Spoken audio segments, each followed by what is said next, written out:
In 1976, Charlevoix baked the world's largest cherry pie. How did the idea start for the cherry pie? Well, actually, the idea started in the fact that year that I made the pie, it was the bicentennial of the United States of America.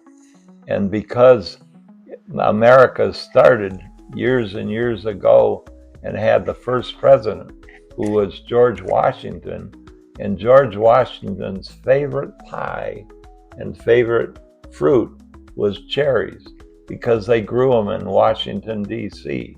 And so I thought together, that would be a good idea. Make George Washington's favorite pie. The bakers put a lot of work and dedication into this pie. The pie took 3 hours to bake. The total weight of the crust was 1,730 pounds, but that is nothing compared to the filling that weighed 12,750 pounds. In all, the pie weighed 14,480 pounds. They actually didn't grow the cherries in Charlevoix. They got them from Elk Rapids. The pie was 14 feet and 4 inches in diameter, and the cherries were 2 feet deep. How big were the cans that you opened? Oh, bigger than number 10. They were quite big. Were you the only person that opened up the cans? I was. Wow. I worked from 10 o'clock in the morning till 3 o'clock in the morning, draining them all. There were so many. Was cherry pie your favorite pie? Yes, it was. You know why? Because it's sweet, it's red, and it's delicious. That's why I like a cherry pie. How did you roll the dough for the cherry pie? You know, that's a good question, Chloe, because I had a friend that had a hardware in Charlevoix, and he used to sell these big lawn rollers, and you would roll a lawn and smash down the grass a little bit.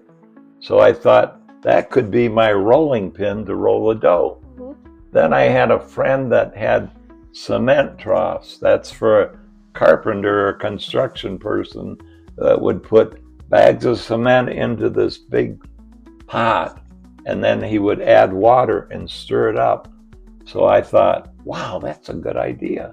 I think what I'll do is I'll just put my flour in that big pan, and then I'll add water and shortening, and then I'll stir it up.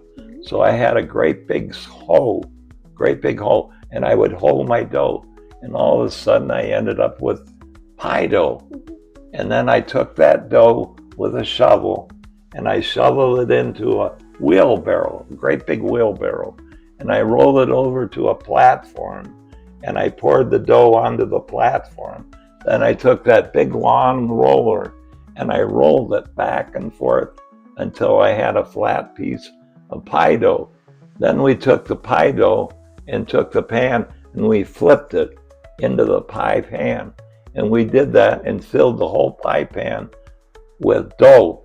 And then I had one of my waitresses put on special shoes and pants, and she went inside and rolled the dough together so that it would be all together, because I couldn't roll a big enough piece to flip into the pan, so I had to roll section at a time. In 2008 through 2009, the cherry pie site was renovated as an Eagle Scout project by Connor Courier.